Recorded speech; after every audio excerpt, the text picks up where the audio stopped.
After the passing of actor James Michael Tyler, best known for his role as Gunther on Friends in 2021, his modest but charming Los Angeles home remained uninhabited for nearly 2 years.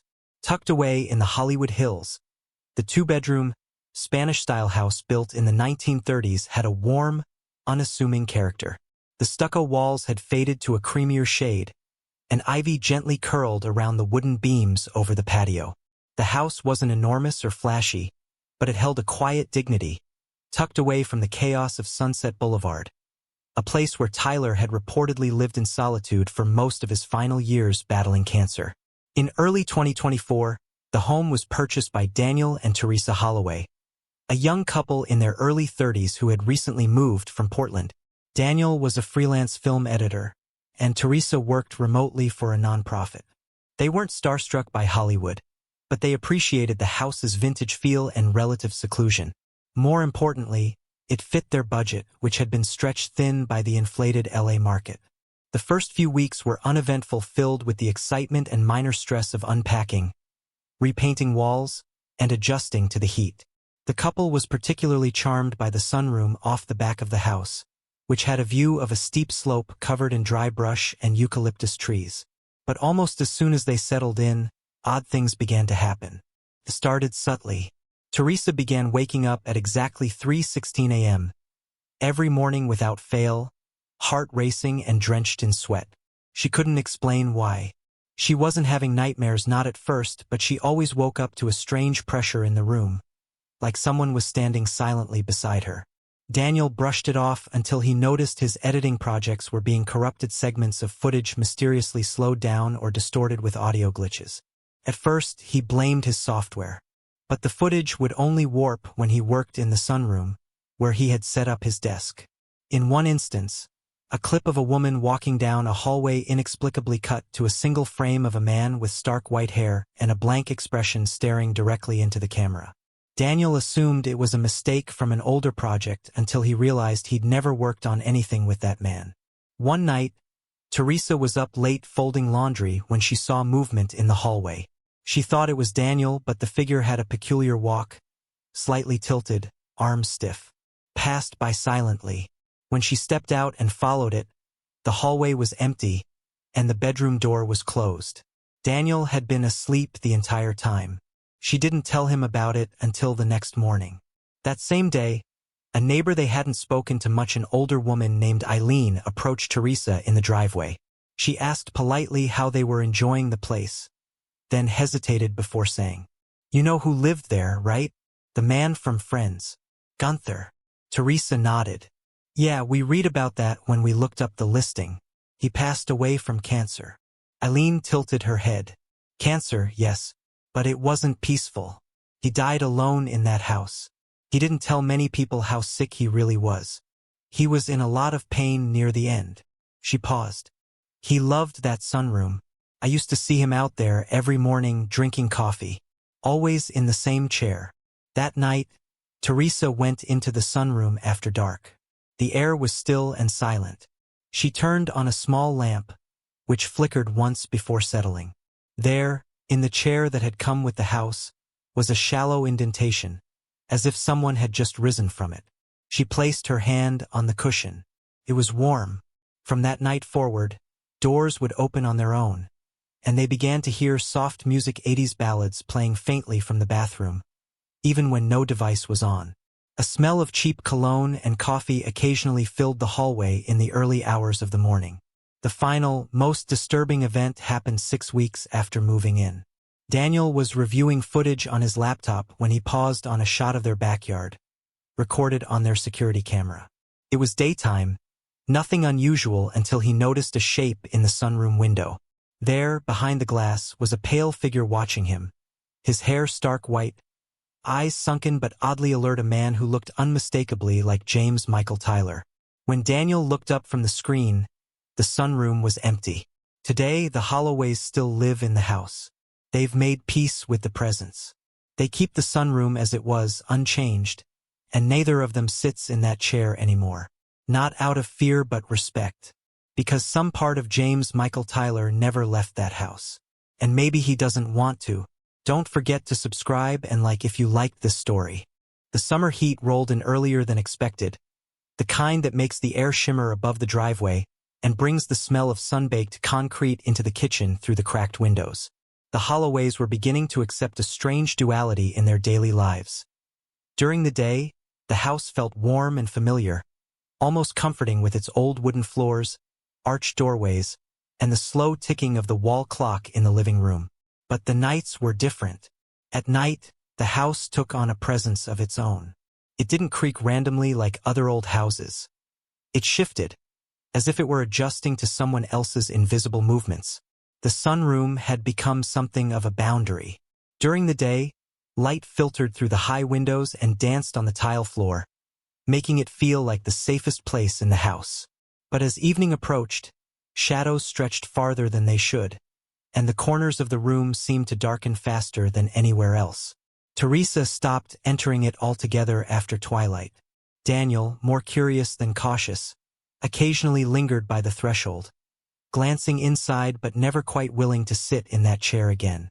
One Thursday evening, as the orange sky began to dissolve into a dim blue, Teresa stood in the hallway folding towels fresh from the dryer. She was alone. Daniel had gone to a sound mix screening on Melrose, and the stillness of the house seemed heavier than usual. She paused, arms full of fabric, and stared down the hallway. It wasn't anything she saw that made her freeze. It was a feeling sudden and sharp, like she was being watched from just behind her right shoulder. She turned quickly, but nothing was there. Still, her breath hitched. The bathroom door was half open, the same door where they had heard the music before. It was quiet now, no songs, no movement. But the mirror above the sink was fogged, as if someone had just stepped out of a hot shower, though neither of them had used it that day. Teresa stood motionless for a full minute, watching, her fingers tightening around the edge of the towel. Then came the sound of water dripping. Slowly, deliberately, not from the faucet, from the tub. She stepped closer, heart racing, and reached in to pull back the shower curtain. The tub was dry, pristine. But in the corner, sitting neatly on the tile beside the drain, was an old hotel keycard, the kind used in boutique places from the late 90s. The plastic worn, its magnetic strip faded. It had no logo, just a room number scribbled on a torn piece of masking tape stuck to the back, 213. She didn't pick it up. Daniel returned around 11 p.m. and found Teresa sitting at the dining table. Lights on in every room, the TV playing old episodes of Frasier on mute. She told him what had happened, her voice low and uneven. He didn't laugh. He didn't try to explain it away this time. Instead, he opened his laptop and brought up the footage he had paused the day before, the still image from the backyard camera, the one with the pale figure in the window. He hadn't wanted to scare her. He magnified the image and pointed to the figure behind the glass. Even distorted by the low resolution, the man's expression was eerily blank, and his hand was pressed lightly against the glass as if he were watching something or someone. But it was the detail in the background that chilled Teresa the most. Just above the shoulder of the figure was the reflection of the bathroom mirror, and on its surface, barely visible, were faint lines of handwriting, as though someone had written in the steam with their finger. Daniel enhanced the image, adjusted the contrast, and read aloud the scrawled words. "Please don't erase me." Neither of them spoke for a long time after that. Outside, the wind had picked up slightly, making the trees shift and the shadows outside the windows sway. Something thudded softly in the sunroom, a sound like a book falling to the floor. They didn't check until morning. When they entered the sunroom at sunrise, the light was beautiful, warm and golden, filtering in through the eucalyptus trees beyond the glass. But on the table, next to a dusty ceramic mug neither of them had used, lay a worn paperback copy of The Catcher in the Rye, open to a page where the corners had curled with time. Inside, underlined in blue ink, was a sentence. "Don't ever tell anybody anything. If you do, you start missing everybody." Daniel picked it up and flipped to the front. On the first page was a name written in a neat, compact hand. James Tyler, 2004. He looked at Teresa. "I didn't know he liked Salinger." Teresa stared at the book, then looked around the room slowly, deliberately, at the chair, the mug, the faint outline of bare footprints in the dust that trailed toward the back wall, and then stopped. She didn't speak. Neither of them did. Because in that moment, the room felt less empty than it had the day before. And much less quiet. The next few weeks passed in a kind of uneasy rhythm, life moving forward as it always does, but with something underneath it, like an invisible current pulling just beneath the surface. The Holloways tried to regain a sense of normalcy. They cooked together. Teresa worked from the spare room they'd turned into an office, and Daniel occasionally brought home footage to edit from his job. But certain things were no longer discussed out loud. Not the warm mug that kept appearing on the sunroom table every few days. Not the subtle scent of burnt toast that sometimes filled the hallway after midnight, even though neither of them had made toast in weeks. Not the feeling, at times, of a third presence in the room, quiet, observing, patient. One Wednesday morning, Teresa took a walk down the street to get some air. The neighbors were rarely out. The street, shaded by jacaranda trees, was unusually silent. Eileen, the older woman next door, was tending to her front yard. She wore a sun hat and leaned heavily on her small, rusted gardening spade. Teresa hesitated at first, then stepped closer. "Can I ask you something?" Eileen looked up. Her face didn't change. "Did anything strange ever happen when he lived there?" Teresa asked. "I mean to you? Did you ever notice anything?" Eileen wiped her hands on her apron. "He was quiet, real quiet, kept to himself." A pause. "But I'd see him in the sunroom, every morning at 7 with that same mug. He'd just sit there. Sometimes he wouldn't move for an hour." She narrowed her eyes. "Thing is, I'd walk by at night, sometimes, after his car had already been gone for hours, and I'd still see someone sitting in there. Still. In the dark." She looked up at the house then, her mouth slightly open, her eyes not blinking. "I used to think it was just the reflection of the trees," she added finally, as though trying to convince herself. Teresa didn't answer. She returned home with a strange chill beneath her skin, even though the California sun was already burning into the sidewalks. That night, the stillness was different. Daniel had fallen asleep on the couch. Teresa sat alone at the kitchen island, staring into her tea, the steam slowly curling upward. The lights were dim. Only the wall sconce near the archway to the living room remained on, casting long shadows against the stucco. She heard something then. Not a voice. Not footsteps. Typing. A slow, deliberate sound, soft clicks with a kind of rhythm, as if someone were pressing old keyboard keys one at a time.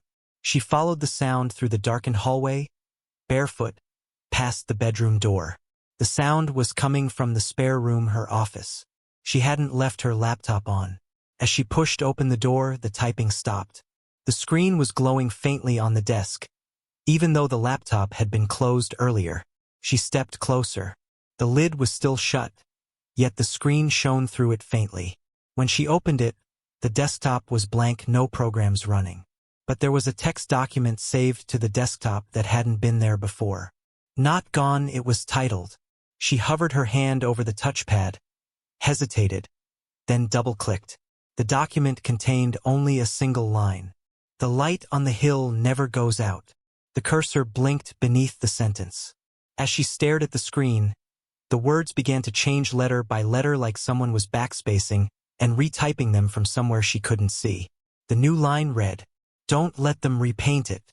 She closed the laptop, heart pounding, and went to wake Daniel. By the time they returned to the office, the file was gone. In the following days, both of them began to notice something shifting in the air, something harder to rationalize. Electrical devices began flickering, particularly in the sunroom. Daniel's external hard drive full of client projects erased itself completely, leaving only one file titled untitled.mov, a short clip showing the sunroom at dusk. The camera was still. No one visible. Just a chair, the fading orange light, and the silhouette of someone just outside the window, pacing slowly back and forth. But the window was facing the canyon, there was no path outside it. No one could stand there. One afternoon, Teresa tried rearranging the furniture in the sunroom, attempting to distance herself from the feeling that the space belonged to someone else. She moved the chair to the opposite corner, rolled up the old rug, replaced the coffee table. That night, Every piece of furniture had been returned to its previous place. No sounds. No dragging. Just the quiet certainty that someone or something refused to be forgotten. The next morning, Daniel noticed something he hadn't before. Inside the closet in the hallway, behind some leftover paint cans and old hardware, was a shoebox sealed with black electrical tape. It smelled faintly of mold and cologne. Inside were small, carefully preserved mementos. A ticket stub from a 1996 recording of Friends, a faded Polaroid of someone sitting in the sunroom, just the back of their head, white blonde hair catching the sunlight, and a page torn from a diary. The writing was cramped and anxious. "I can't tell anyone. They wouldn't believe me. The house knows I'm sick. It holds me. It listens when I cry. I think I've already left my body. Some nights I watch myself walking down the hall. I want to stay even if I'm gone. I want to stay." Daniel folded the page slowly. The air in the closet was growing colder. A static hum filled his ears like the soft, vibrating pressure of silence before a storm. When he looked back into the box, he could swear the Polaroid was gone. And still the house stands, quiet by day, waiting by night. By late October, the days had grown shorter, and the house seemed to take in the early dusk like a breath it had been holding. The sunroom, once golden and warm, now filled each evening with a pale gray light that flickered across the glass like fog behind water.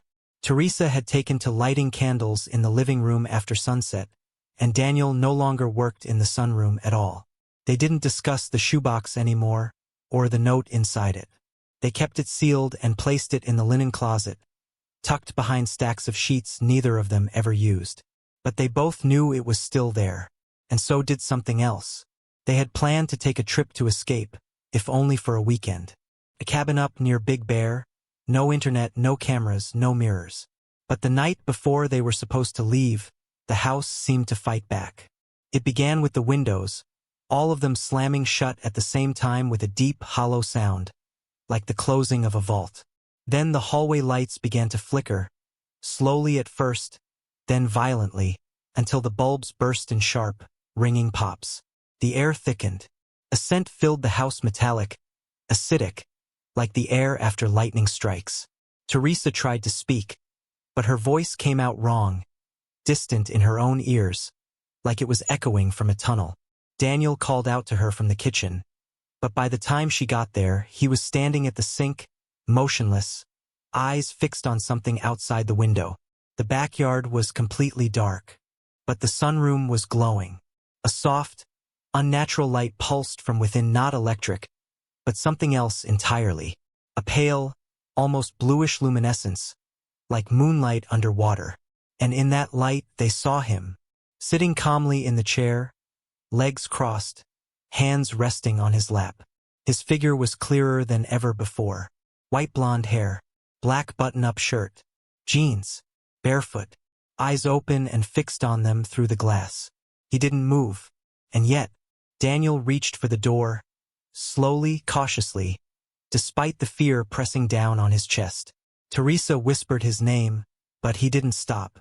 As he stepped toward the sunroom, the light grew stronger, and with it came a sound, not a voice, not words, but something close to a hum, steady and vibrating in their bones. It was a hum of presence, of memory, of longing. He placed his hand on the knob.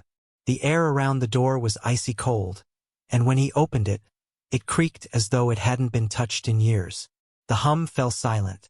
The figure in the chair remained still. Daniel stepped inside, and that's when he realized the room was empty. The chair sat slightly turned toward the window, the mug on the table beside it half full, steam curling from it. But there was no one in the chair, and yet, the reflection in the window still showed a man sitting there. Not Daniel, someone else, watching. Daniel turned and called for Teresa. She didn't answer.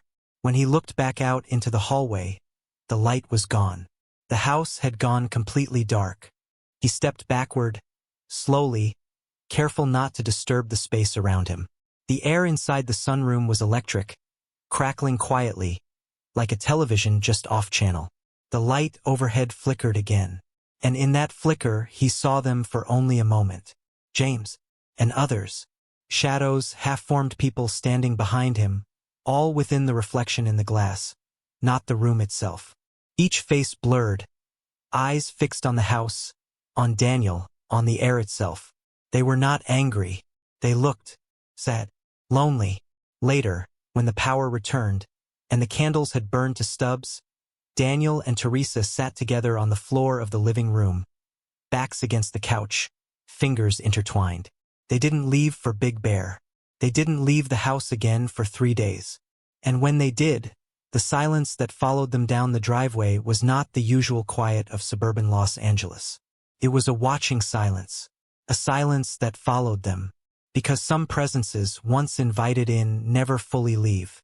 And some souls, especially those trapped by memory and pain and longing, cling to the last place they felt seen. Today, if you walk by that house up on a bend in the Hollywood Hills, hidden behind tall hedges and cracked terracotta, you might think it's just another piece of forgotten LA history.